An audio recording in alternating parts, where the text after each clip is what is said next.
Okay, we're gonna go again. Here comes Vanessa. Wait, here comes Shar. Okay. Okay, thank you for just being patient with me, guys. Okay. Okay, so thank you guys for joining me. We're at the last week of this cycle, and this week is where we're gonna, kind of work with the waning moon. And this is the phase of, as I've stated here, rest, release, integration. Um, and I invite you to check in right now with how you're feeling physically, mentally, emotionally. Notice if there's something that feels complete in your body or your minds, or something that feels even tired, or something that's ready to be released. All those things can be part of this aspect of this cycle. And so just kind of check in as we do, like checking in with where you're at right now. And so, this is the descent of the lunar cycle. And the waning moon doesn't want us to push. The waning moon wants us to kind of rest and invite the release, invite the descent. And this is also a time where the nervous system is shifting from, activation and being up into recovery. So what's illuminated, I've stated here, begins to soften. What's no longer needed begins to fall away. um, the physicality of the body, if you think about how the body responds to the lunar cycle, the body begins the work of release and renewal. So this is kind of completion medicine that we're going to be working with this week. And, this is Saturday. This is the last gathering for this particular offering right now, but this is the theme for the week, right? And so I invite you to think about these three words: release, rest, and renewal. And just kind of check in again with what might resonate for you today in this particular cycle, in this particular moment. So releasing what's heavy, releasing what's stuck, rest if something's been working or an overtime, and also just kind of renewing, preparing energetically. So just kind of see if there's one of those, because the waning moon has a variety of themes, but there might be one that kind of sits with you.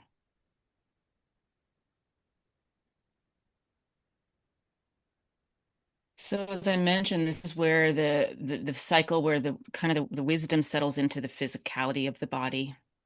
The things that were energetically illuminated in the full moon are being integrated. And so, emotions can be metabolized, lessons can be absorbed, but there's a quiet sense of what's happening here. And this is a funky word, but you guys know I run a farm and we grow herbs up here for this purpose. Composting is one of those things that I feel like is apropos in a sense, because the body and the mind are breaking things down and preparing for the next cycle, even as we're moving with this energy, right? So this is kind of, there's a sense of stillness and integration this week. And so I wanted to kind of touch on the uh, aspect or transit that we're going to be working with today. And I wanted to kind of show you a fun little thing that we're going to have as an opportunity for those of you who are in the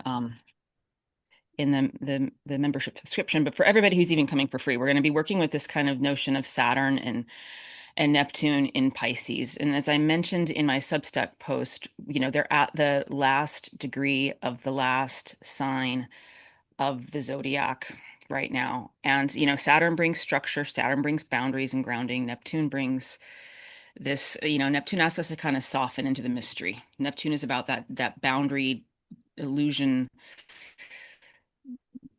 disillusion. And, you know, having these two at the very last degree of Pisces is kind of like a distillation point.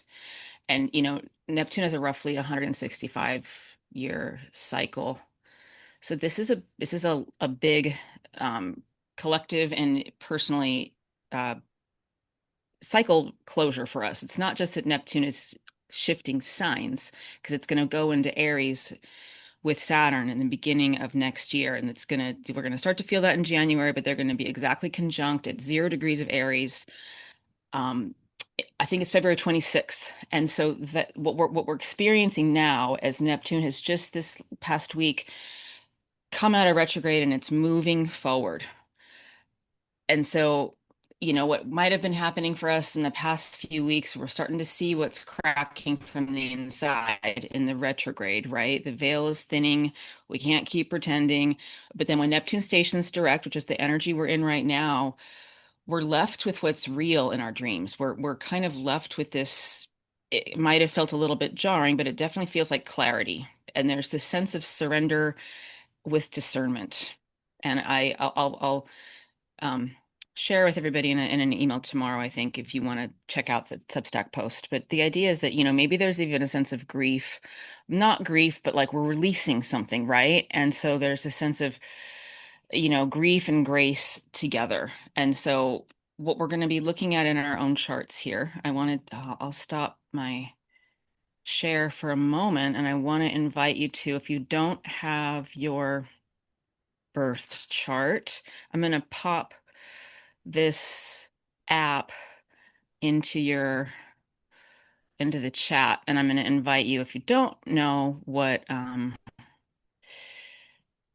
if you don't, and if you don't want to do this right now, you can certainly do this in the recording.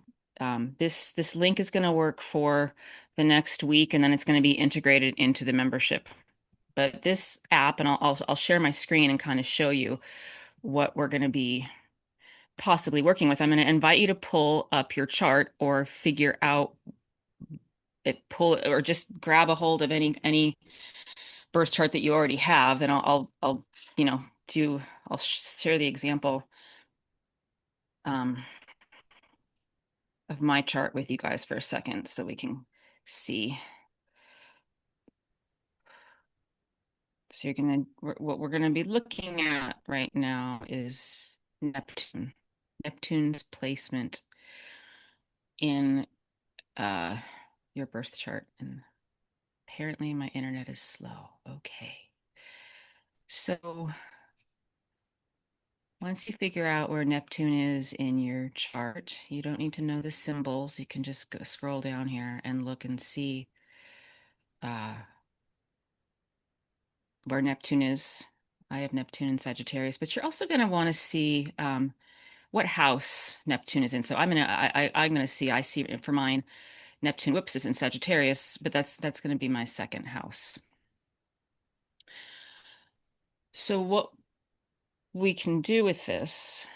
I will show you where this is at in the membership space. This is the home page for those of you guys who have already joined. Um, there's the herbal library. We'll get to that in a second, but there's this here's the tool that you're going to be able to access. But if you click on rituals and astrology materials, I'm going to start adding some timely, hopefully, information. So one of the things we can do as we're working with the herbs and we're working with the lunar cycle and we're also working with the astrology of the time is we're going to start to be able to understand how these transits affect ourselves individually. So if you're looking, I'm going to invite you to kind of take Neptune, and this is just kind of an overview in my a light touch, but if you in your first house, there might be a sense of, and I could read this to you. Actually, let me have you guys. I think that it'd be better for us to use our time since we're a relatively small group. Um, for if anybody wants to know what or wants to volunteer where Neptune is in their chart, and we can go from there because there's only a few of us. Anybody want to, I, Vanessa? I, I can. I'm using your app, so it's kind of fun. So I'm just. Cool. Do you want to put my stuff in, or Yeah, let me, okay? or you can just tell me like what house do you know what Okay. house you're in? It says Neptune. I don't know if it. it, I can do it for you if you want me to. okay. Yeah, I might need your help on that one. Okay, what's your birth date? March 26th, Uh-huh. 1990, Okay. and the birth time is 9:01 a.m. Okay. and it's Boston, Okay. Massachusetts.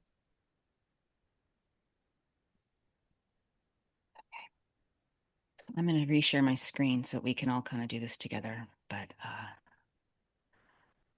don't want to take too much time, but I find this stuff really fascinating. And Hmm. I find, yeah, I tell you guys, like, I find it comforting. So, you can, your Neptune is in Cap. And so, uh, Capricorn is right here. It's in your eighth house. Oh, So, there's the houses. Okay, I was like wondering where the numbers were. yeah, Okay, got it. yeah. Um, this is really that's why it's good that we have an example because sometimes I forget that the things that are in my head that are so obvious are not obvious to everybody. That's the case with every all of us, right? So here, in the membership section, I have this, but you can kind of see that Neptune at 29 degrees Pisces, it's the final clearing of old entanglements. So if there's something financial, emotional, even energetic, there's about that's like kind of pulling a thread here, right? So there might even be some kind of an illusion or a veil about what intimacy means, what power dynamics might be. There can also be some kind of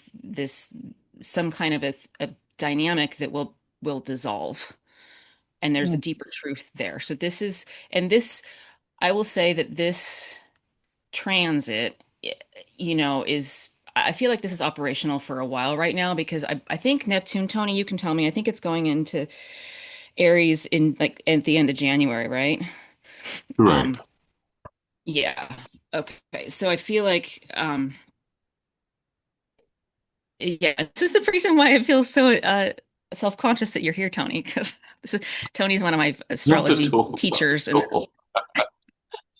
okay, so anyway, there can also feel if it's in the eighth house, kind of like a psychic detox. And this, so what I'm saying, Vanessa, to you personally and to all of us, is that this energy is operational now. This energy is operational throughout December and into January, into the end of January, and then we're going to have this abrupt shift because there's a huge difference between 29 degrees Pisces and 0 degrees Aries. And so that's literally so this is kind of a neat time for us, I think, both during this last week and during this next month or so. Um, but the other part of this for the eighth house, Vanessa, is, what comes, there's a sense of release, but there's a sense of, have you ever like let go of something? There's liberation, right? So there's this hmm. sense of like, oh, I'm free. I'm free to be, I'm like the rocks are out of my backpack. I'm free to take that wisdom, right? And the last side of the zodiac is really about culminating all those lessons from the whole trip around the zodiac. And here we are, but we're stationing forward. So healthier boundaries might be something, more honest relationship with being vulnerable. So whatever, I kind of trust it that the thing that's maybe shifting is a teacher versus a troublesome thing. I put trap here, but that does that make sense? Does that resonate at all? It does. It does, definitely. Cool. Does It seems anybody like there's else? others. It seems like there's others in the chat that are also uh, having this Neptune and Capricorn as well. Oh, let me, um, oh, Heidi says So Neptune. it's ruled by a generation, correct? Right? So all of us that are okay. Um, Heidi, let's do fourth house for you. I'm gonna start. I mean, you don't need to read this with me, but I'm a visual person, so I feel like if we kind of go through it together, it so fourth house is your house of your home, your roots, your ancestry. So if this is as Neptune is stationing direct, this is kind of there could be like a really deep emotional cleansing, and it's going to feel foundational, right, in the root ancestry home realm. So that could be ancestral illusions. That could be stuff that your family lineage is carrying. I think all of us, if we're interested in this stuff about now at this point on our planet, I think we're all kind of by default somewhat interested in healing ancestral roots because we're doing the work for our ancestors, right? By being trying to be awake during this time of massive transformation in our planet, right? So I think part of that's we all feel like that, but there's if there's a pattern of kind of protection or something that's just, maybe a little bit ready to be released in your lineage, it's going to start to come to the surface. Um, It might even be like a long-held emotional imprint. So this could be a kind of homecoming, though. So with all of it, there's this sense of release and there's this sense of, ha, so even if we're releasing some of the stuff in our ancestry, there's this sense of like, oh my people, those who came before me, who have put things into the ether, their wishes, and I'm carrying all these other lessons that they know too. So there's a truer sense of who you are. Um, and the idea of home can also be your inner sense of home here. So here I put your home and inner world undergo this kind of purifying wash before the new structure is being built. And that's kind of the 0 degrees of Aries that's going to be in January. Yay. Anybody else have any before we get to the rest of the presentation? I'm happy to. That was spot on. That's all in the that's Oh, cool. Yay. Yeah. I feel like I'm kind of renouncing part of my family, but embracing other parts. And yeah, pretty good. Good. Yeah, pretty good. Thank you.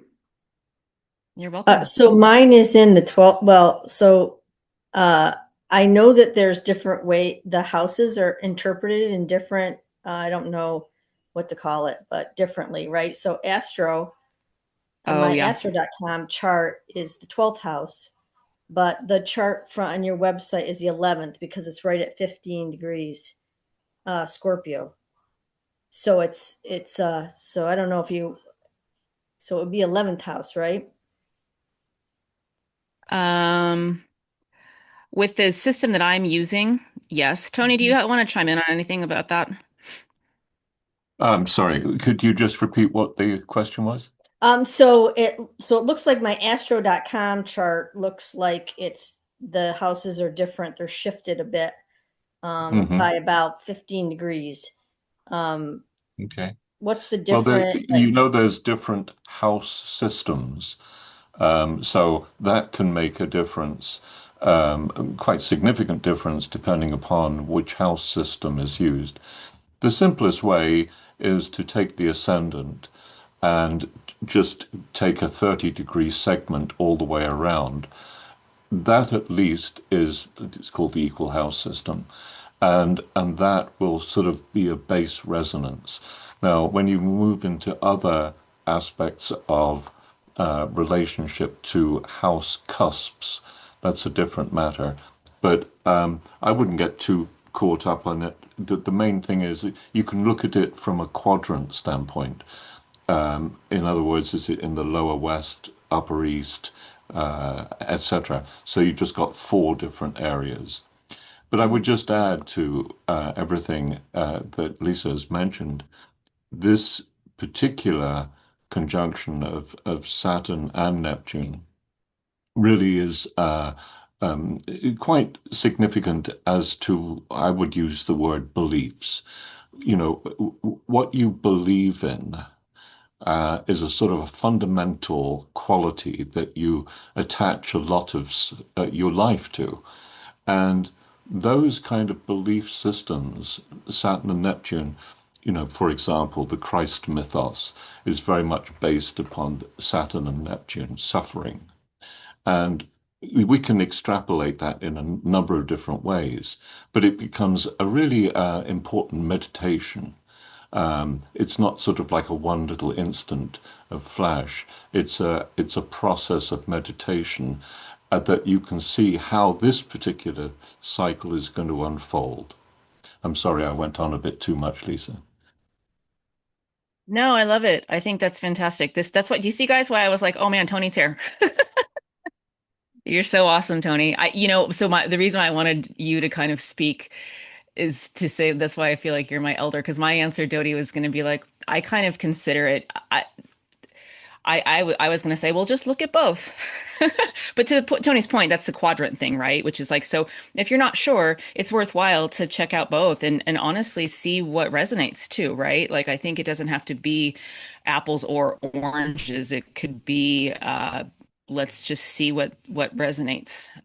So let me go ahead and get to the 11th house to since you volunteered, Dodie.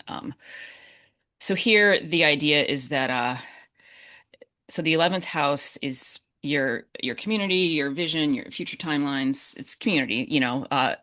So this is about an illusion with community or collective spaces, which is interesting because we're going through this technological upgrade right now. We can feel in all of us can feel this, but I know this is particular for you, Dodie, because I know what you do for a living. So I think this is kind of neat to see, you know, you're in the online educational sector. So there may be something that you're really starting to see works or doesn't work. And maybe there's also a personal pattern here. So, you know, here I say you may see more clearly where you've been overgiving or over idealizing or giving somebody too much credit, you know, and I don't think misreading the dynamic is that it's naive. I think it's what I sense is it's almost like somebody's been running something that you haven't seen and you're going to be able to see and take your power back in that sense, right? But the theme would be with friendships, with communities, or with the kind of more loose collective spaces. Um, it could also be, you know, something that you've been working on for a very long time has come to completion of old future vision, right? And maybe something is complete because your soul's feeling the next step. So here, you know, I say tide turning. Um, yeah. Does that help? Yes, it Cool. does. Perfect. Thank you. You're welcome. Anybody else before we get back to so I hope you guys find this interesting. I find it fascinating, and I kind of just wanted us to start to dabble a little bit more in how this stuff affects us personally with our charts. But let me go ahead and start to continue to share my slides here. So we'll keep going.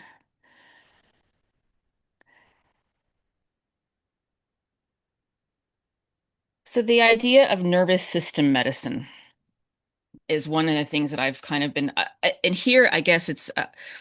I was talking about this last week, and I think about the astroherbalism line of wisdom that associates plant medicine with how the planets are acting. And so this is where we're kind of merging the plant kingdom and the teas and the herbs with the what's going on in the cosmos and with our personal birth chart. And if that feels like there's a lot there and you don't quite connect the dots, just don't even worry about it. Like this isn't something that I feel like we need to really fully be like, oh, I understand that.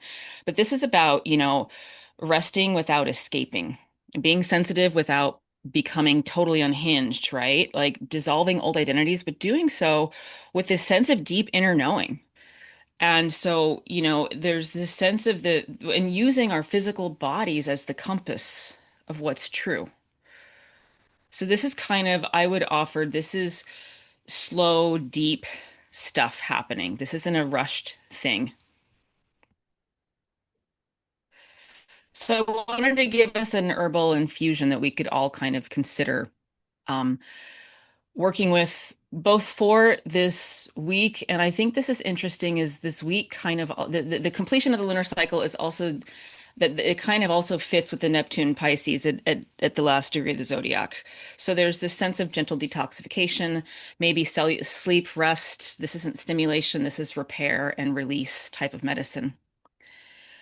So I would suggest one or all of these particular herbs. Milky oats is really wonderful for nourishing your nervous system in general. It's just this kind of what it does to the system. It's like it just gives this nice soft coating of like a blanket. Um, Lemon balm does something similar but different. Lemon balm is both, it relaxes the system, but lemon balm is also an up. It's not a sedative. Lemon balm is something that is a brightener.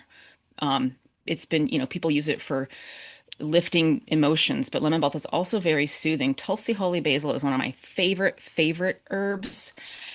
It's a third eye activator, as I'm sure many of you guys know, but here it's also about that intuitive knowing of trusting the system and the cycle. If something's being released, Tulsi helps us be at peace with that process and really be in that death rebirth cycle in a very grounded way. Chamomile is just one of my favorite ones for soothing the human system in general. I'm sure we all know that that's popularly known, as is lavender.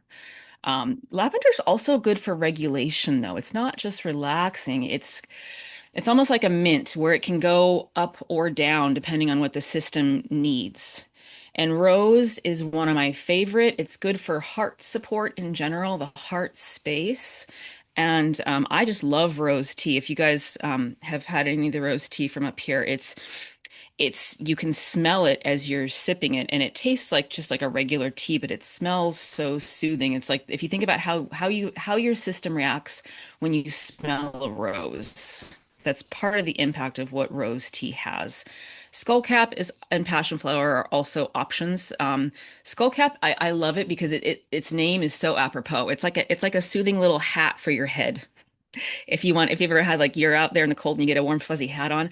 And passion flower is also just known for kind of helping release and relax, especially if there's kind of stuck emotions. So I would suggest any or all of these because it's about relaxing and releasing, but also not depleting, not just letting go and throwing away, but nourishing the system. So in general, in infusion, I think we all know this, but I like to use like a mason jar. You want a heat safe jar. You want to pour hot water over the herbs. Generally, it's a good practice to steep it for 15 to 20 minutes. And I would say take a deep breath and be with whatever, if you're imbibing a tea during this week, see if you can bring some of that personal presence. Because if we're working with the lunar cycle and being with this energy of this week, there's a sense that this is a sacred time. And making a note of that is good. So this stuff is this herbal combination or any of those herbs with this particular week in time really good for emotional release. Get to the themes. I feel like I'm repeating myself, but transitions, endings, not getting into burnout, letting the body realize if it's tired. So again, deep nervous system rest. There might even be, if you're going to do a ritual this week, I didn't write anything up, but think about moving with intention and moving slowly. I was thinking about yesterday how I don't know. I get so like with being efficient and I was like getting gas too fast. And I just thought, gosh, I just want to take a deep breath and not be in a rush to get gas this week. So let's get to a meditation that we can kind of settle into what's happening for us this week. And I'm going to you two, as I generally do, if you want to turn your camera off, if you want to just, or you can stay looking at the camera, it doesn't matter to me. But this is going to be a nice time for us to just be in the energy of what is happening. So let's begin just by settling in to the physicality of the body. So allow your spine to be straight as you can close your eyes. You can just bring your awareness into your physical vessel and feel that your shoulders are over your hips, and then just kind of start to lift up through the top of the head as if you're just gently lengthening the spine, a little bit more space between every vertebra in the spine, imagine. And as you're just softly lifting the top of the head up, lengthening the spine, let your shoulders relax. And just notice the natural rhythm of how your body's breathing right now. We're not trying to do anything with the breath. We're just being with the breath.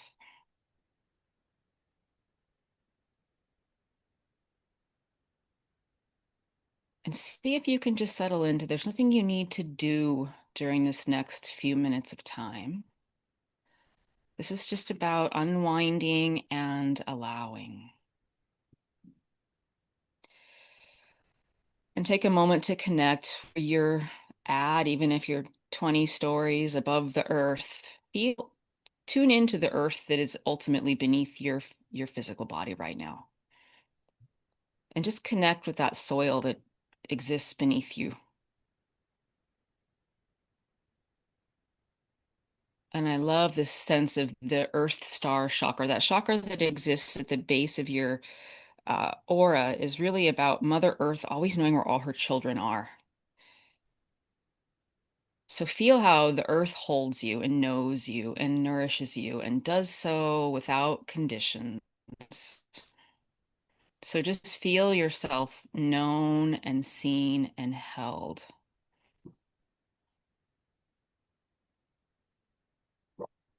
And now imagine that above you is the waning moon. It's not quite a sliver of a crescent as we are today, but it's going to keep getting darker.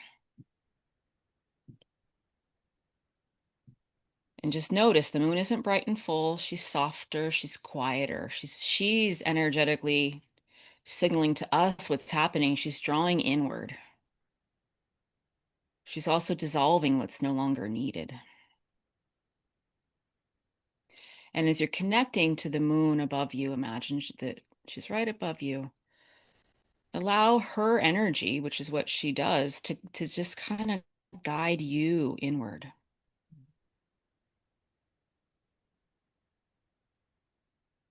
And imagine as this moon is directly above your head, there's just this kind of light, this portal of light that's coming down,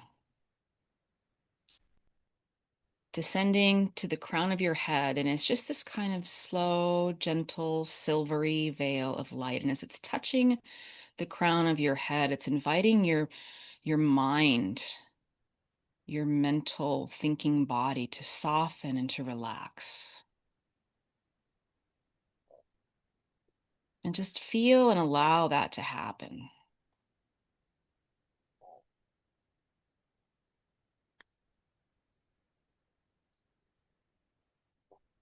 And then let that light continue to melt down across your forehead, relaxing your brow. Let your eyelids be heavy. Let it move through your jaw to relax your jaw. And even into your throat.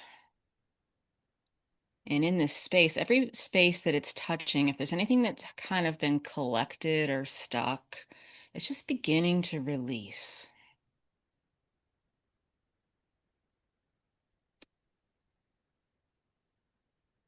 And then just let that light continue to move down through your throat, down into your chest, into your heart center, into your ribs. In this space, we're just going to pause here. This is where our emotional imprints tend to settle, this heart space. And this is also where release can begin. And so just notice if your heart space is holding anything and let that light just help you to soften. And know that you're still held by Mother Earth as the light of the moon is simultaneously nourishing you. And we're going to connect with the breath here in this heart space, and nothing to do with the breath, but just with that exhale. Every time you release the breath, imagine that something is being released, unwound. If there's a tension or a worry or a storyline or just a heaviness, you don't need to name it. Just imagine that if there's anything that's in your heart space that's ready to be released, it's just loosening up.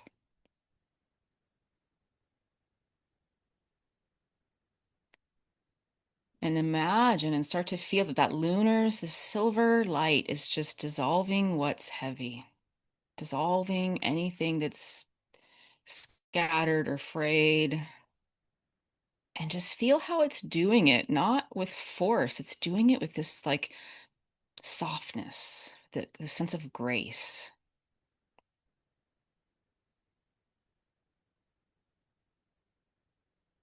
And then now continue to allow the light to move down, down through your ribs, down into your stomach, down into your belly.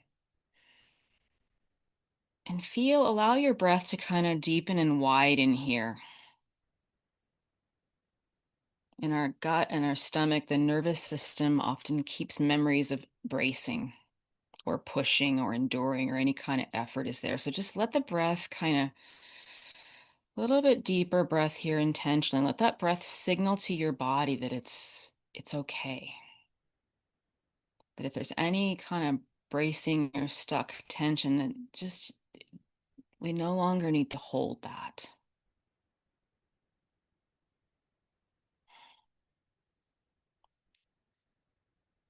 And just knowing again that this is the wisdom of the moon. She does this every cycle, but as she's waning, she's inviting the nervous system to unwind.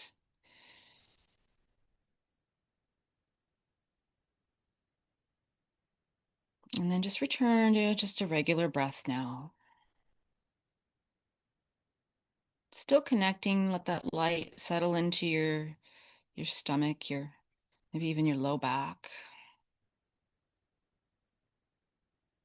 And let that light continue now to move down into your hips, into your thighs. Just relaxing any tension that might be held there. Moving through your knees, moving through your calves. And imagine, just feel that light moving down into your feet. And then imagine, allow that light is just also moving right down, connecting to the soil and the earth beneath you right now at this moment in time. It's as if the light is coming from the moon, and now it's just this portal, this conduit that's emptying out anything that doesn't serve us. It's kind of that theme of composting, right? Into the earth. So you're being emptied in a way that's renewing you and creating space.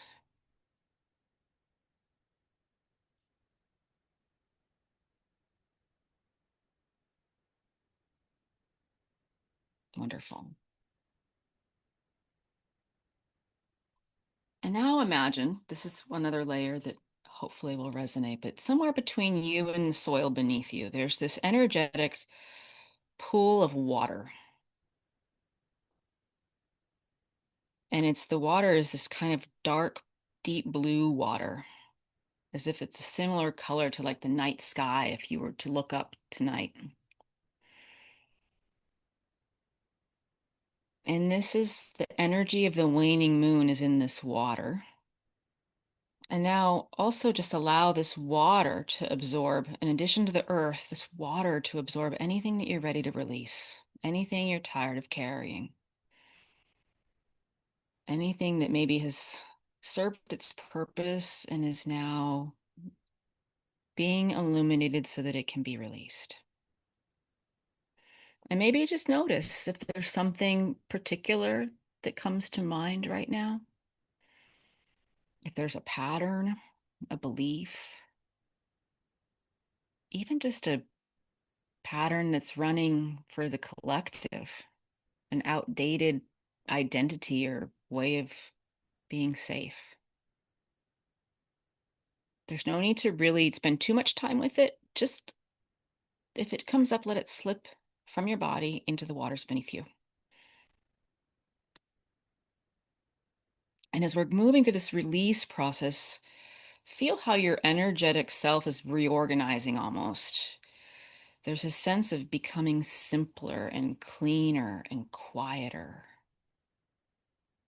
And there's this sense of sacred stillness. And as I like to say, the universe abhors a vacuum, right? So whenever anything is released, there's a space that's created, and into that space, something new can enter.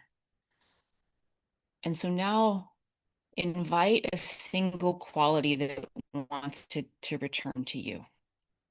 This isn't a goal, this isn't a task, this is a quality. Maybe something like calm or clarity or trust or steadiness.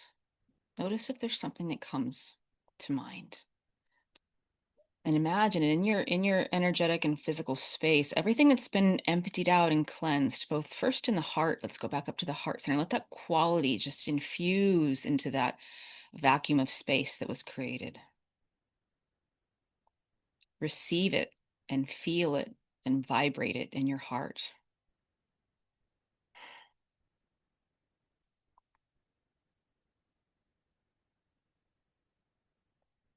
And then let it also enter into your belly. And let it enter into all the space in your physical and energetic vessel, as if every cell of your being that has been cleansed is being infused with this quality.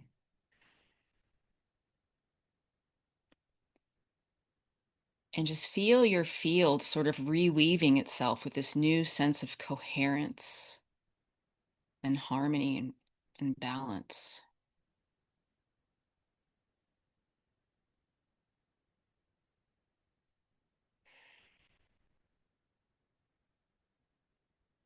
All right, and now we're going to slowly start to come back to our circle. Begin to sense your physical body again. Let all of that fall away and just come sense where your skin meets the air of the room or the space where you're inhabiting right now. Feel your rib cage just gently rising and falling with your breath.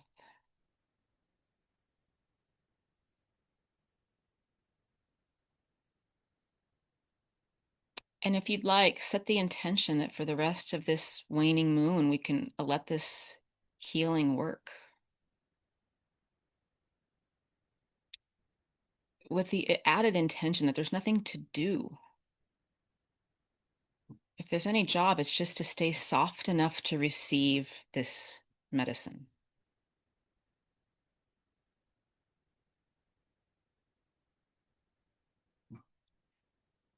And now just slowly take a nice deep breath in through your nose. And exhale through your mouth.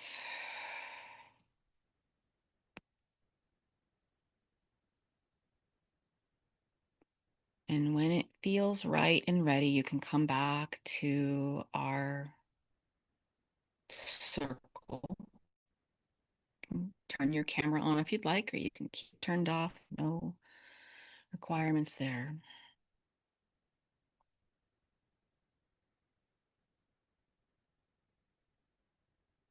So this is a week and a space where we can think about the themes also of integration. One of the things I love to do, which is why I love herbal teas, is drinking warm liquids right now. It just feels so good. And it might be a good time for us to also kind of notice if there's a space where we're allowing ourselves to be overstimulated. Maybe this is a good time to have an intention for deep sleep. And also one of the things I love is, so we have this knowing now, this wisdom of what this next week holds for us. Maybe you might just notice things naturally falling away. Because part of this medicine, right, is this isn't doing, this is being in the flow and being with the energy that's present here. And here I put, maybe resist the urge to immediately refill. If something's falling away, part of the Saturn Neptune medicine, right, is like, we're not in a rush here. We're remembering how to be with the wisdom of the plants and the planets. And this is kind of also like a quiet preparation phase, because we're already preparing for the next lunar cycle. We're already kind of, with the Saturn Neptune transit, we're already kind of preparing for 2026.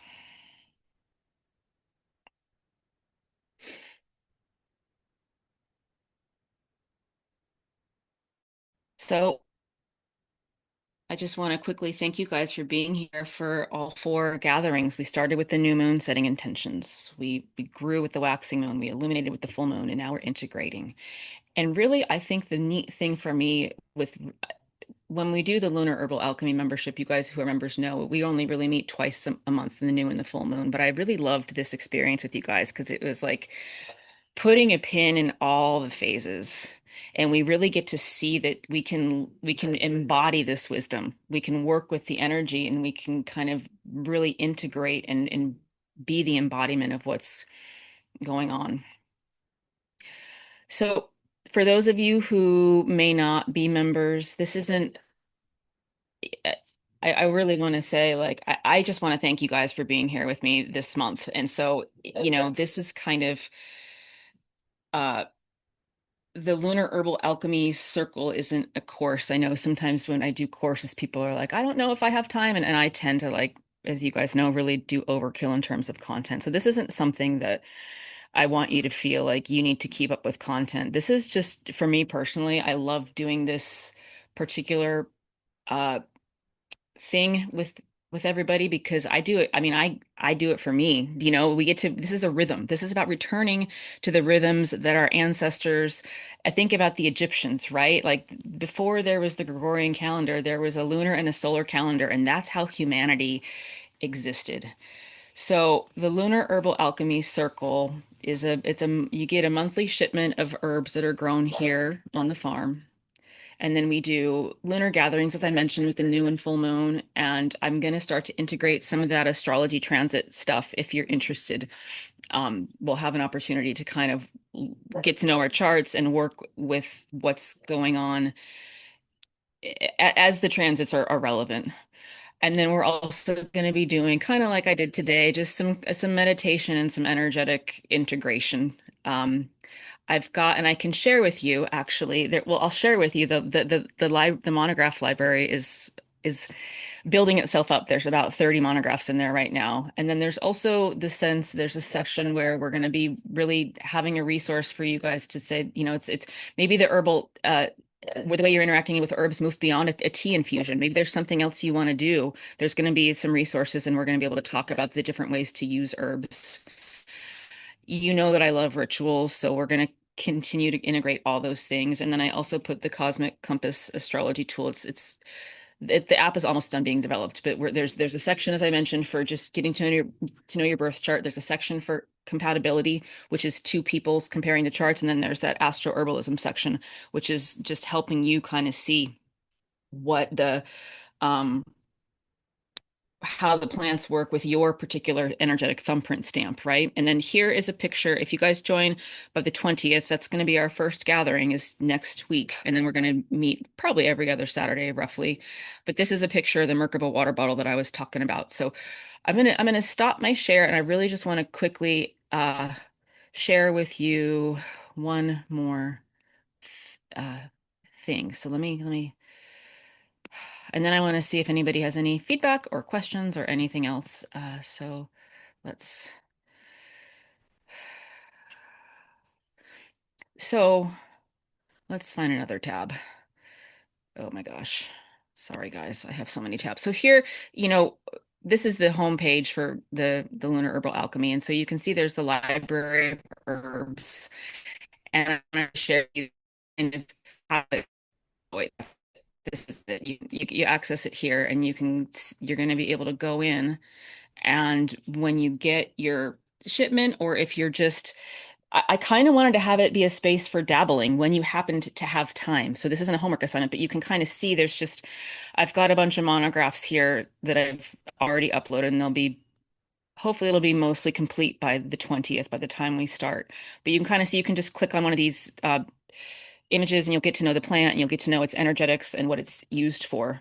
And then I also just kind of wanted to share that, you're going to have access to the lunar gatherings that we're going to do. That's where you're going to find the recordings and the Zooms, and the astrology materials are going to be here. So I just wanted to kind of basically show you that. But mostly I also wanted to just say thank you for joining me, because this has been really cool for me to be able to, as you guys know, I went through kind of a family grief situation, and I feel like I'm coming out of my little cocoon, as it were, and I really feel like this was fun for me. So thank you guys for holding the space with me. Anybody have anything they want to share before we sign off, or you have any questions or anything at all? Hi, Lisa. I have a quick question. Huh? as you know, I'm new. Like I've just started interacting with your community over the last couple of weeks, and I've been playing with the cosmic compass, and I was just curious. I'm new, and like I don't really know about house systems yet, like Pleiades versus this and that, and figuring that out. And so me and Vanessa both have Neptune in Capricorn. I'm a few years older than her though. So when I looked on another website, it said that mine is in the 12th house.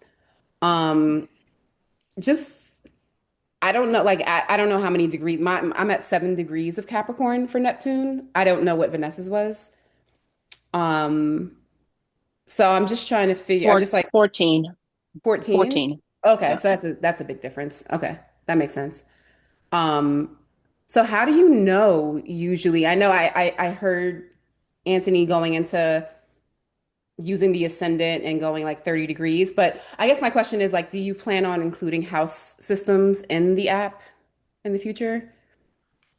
Well, I have what I am going to be doing, and I guess because you're relatively new, I did teach an astrology 101 course last year, and that's where I talked about the Okay. different house systems, and I'm going to be offering it again. Um, Okay. and and there will be a way for those of you guys who are in this.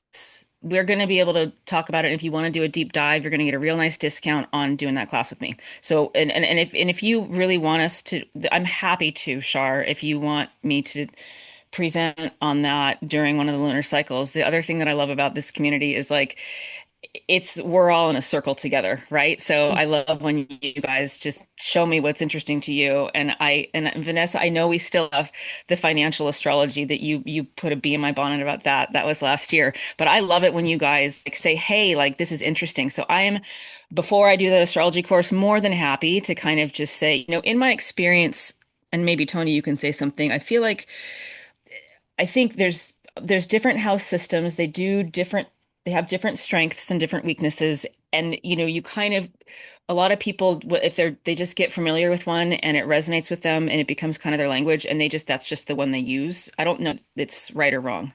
Do you have Yeah. anything Yeah, else to say? I mean, basic.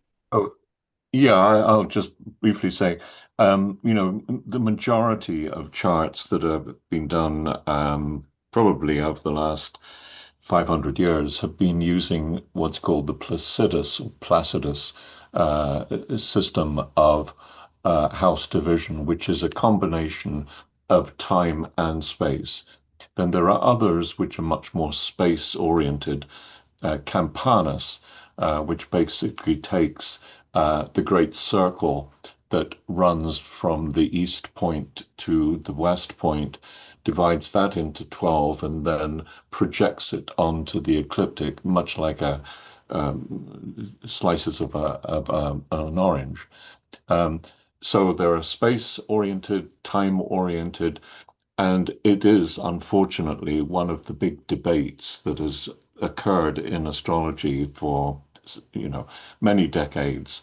Um, it- what Lisa just mentioned is that you become familiar with a form of division. I personally find that the Campana system is a very space-oriented one because as we were just going through the guided meditation that Lisa led, um, if you were to say, okay, imagine a house system, you wouldn't be able to imagine Placidus simply because the formula that it's based upon is a combination of time and space. But with Campanus, you could actually say, okay, imagine this, a line that runs from your right hand to your left hand through overhead, and then you're going to project a line that goes straight in front of you. And then there's this other path that the sun makes throughout the day, and we're going to allow those lines to cross that. And so what I'm really getting to is that you can actually imagine it, which I think has a certain eloquence to it on its own. Yeah, thank you for that. Thank you both. I will definitely look at that course that you taught. And like I said, I'm interested in joining the alchemy. I'm just like going through some personal things, so I don't know if I'll make this month, but I will probably have more questions related to this if I do join. So thank you. Yeah, you're welcome. And it's the other thing I wanted to say about it is I really didn't want to put like a salesy, you gotta join now and otherwise you miss out. Like that's not really what this is. This is an ongoing we meet, this has been going on for years and it's just kind of morphed and I think into something as you guys know, I kind of am like rolling out this new website and I'm really trying to put the integrity of my vessel and what I feel like has is for the group. And so what long-winded way of saying, Shar, you can join whenever you want to, and the door is open. And if for some reason you can't find the link, you can email me. So it's totally cool. All right. Anybody else have any other questions before we close? Tony, thank you for your contribution. I he's a Okay. he's It's a a real pleasure to see you. I love the lunar structure that you've established. I think it really is very relevant, and the content that you've shared, and the guided meditation that grounds it all. So, thank you so much. It's a real pleasure to see you disseminate your wisdom. Mhm. All right. Well, thank you for being here. And we do have an intention to have Tony share his lunar wisdom with us at some point in 2026. So we're going to actually have the opportunity to hear from him at some point in the future. Thank you guys for being here. Okay. I have a couple questions. So all the herbs that you send are grown on your farm, on your land, Mhm. or oh, great, great. Yeah, and it's a regenerative farm. So regenerative is to me, it's kind of like organic, but like big system, like we have hedgerows and pollinator things. And so it's really the energy healer in me. I love that in my experience, plants absorb the energy of a space. And I don't want to get too like, weird about it, but I would like to think that they know they're loved up here. So yeah. Yeah, yeah, because that's what is really uh, magnetizing me to it is because it's I trust the what you bring and what you grow, And I don't always know where things are coming from when I just buy it at the store or somewhere. So it's great. One of the things that I came to understand when I started growing is the differences in quality of things. And I'm gonna make a statement that's gonna sound dramatic, but then I'm gonna back away from it, right? So like if we think about the herbal teas that we find on the tea aisle in the grocery store, right? And if you would actually open that tea up and look at the color of it and get a sense of, what in a shelf life of an herb can be several years if it's kept well, but then we also don't always know like what was the temperature that those herbs were kept at, right? Like what was their sunlight exposure and all those things. If we're thinking about where the medicine of the plant is and the energetics of the plant, they can impact the potency of the plant. One of the things that I remember I did a farmer's market this summer up here to really help myself grow out the website, and I sold the teas that I'm selling on my website, and people came back and they were like, this stuff is so strong. Like I used to have to fill my tea ball full, and they were giving me feedback that they were just like, I use like a fifth of the tea ball, and the tea is really dark, if that makes sense. And long-winded way of saying, like, it's really blown my mind to.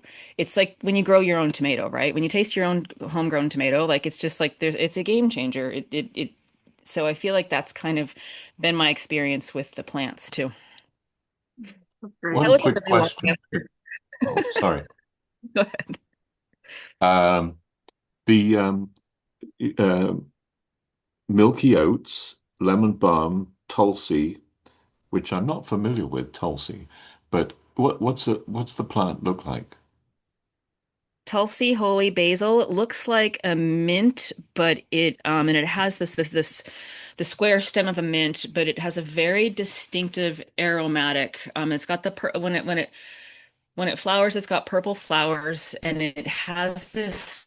I love the smell of Tulsi. It's actually, Tony, when I see you next, I'm going to bring some for you because I feel like you Okay. would really love Well, actually, this the plant. question It's I was going to ask is, have you or do you do a combination of all of these, but so that you have, as it were, all of the unique qualities. So you have, not necessarily equal proportions, but the idea being that this is a curated blend of these specific herbs for this specific purpose. You know what? I was thinking about that as I was preparing for this week, and I was thinking about how the business model that, and I'll just be very transparent with you guys. As you guys know, it's like I think when I started this, it was enough for me to just get one herb together and ship it off with, but I was thinking about how that might be maybe as I start this, I can have you guys let me know and you can make the choice of whether or not you want to receive. Because I think what was people were doing were they were creating their own like home herbal library, right, with the individual herbs. But maybe there's those who don't need to get that crafty and just want to have the tea itself with all the with that signature. So I think what I'm going to try to do is incorporate that as a choice that people can make. Because I think you're right. Thank you for bringing that up. Vanessa says there's a difference with her teas. Thank you, Dodie and Vanessa. Dodie says Tulsi is wonderful, and I agree with Vanessa. Oh, you guys. Lisa, you remember you give us sometimes you give us the seeds. So I've actually grown one of Lisa's seeds in my apartment in Boston, and it actually just went dormant. I don't know if it's like I don't think it's dead, but it finally has went dormant after a year. So there's some beauty in that too of getting the membership. She does send you these Tulsi seeds, and so I decided to plant them in a pot, and I would pick and put them in my tea, and it was nice. You literally planted Tulsi. I remember that. Yeah, that's funny. Yeah, and it grew pretty big. It just finally went. I finally went dormant, but yeah, that was your gift to me was the seeds, and so I planted them. You guys, I feel like everybody's just giving me a hug right now, and hopefully you can feel that I'm hugging you back. So thank you for being here. Heidi, did you have any more questions before Oh, we sign yeah. off? I guess when I pay, it would be in a lump sum for the whole year, or is it every month? It's a $36. monthly Oh, thing. good. Okay. That makes it a little easy. Okay. Yeah, and it's you can Just keep on cancel it if you going. need to. Okay. All Yeah, right. yeah, that's kind of how it's a monthly thing. Thank you. And we're gonna start next week. Because I've been doing this intensive, I try to get you guys the herbs by the new moon, but I'm gonna actually probably mail them. You're gonna get it in a week or so, the herbs, because I'm doing this, right? But yeah, you typically I try to get you guys the shipment by the new moon. Wonderful. Thank you. You're And welcome. you're such a gifted meditation leader. I always tune in. I do the whatever it is on where you send your email every Oh, new thank you. moon and full moon. I always listen. Thank you. You know what's funny about that? I almost didn't, when I started this podcast, I almost didn't do the podcast because I had this false voice in my head that told me I sounded like a man and no one was going to want to hear me talk, which is not, I mean, I'm just to kind of give you guys an example of like, I'm a human being. That's funny. Yeah. Voices are voices. I don't know. I wouldn't ever have even thought that, but Thank you guys. Shar says yes, the podcast episodes. All right. Anybody else before we sign off? We're a little bit over an hour, but I just wanted to thank you for being here. Thank you for taking this journey with me.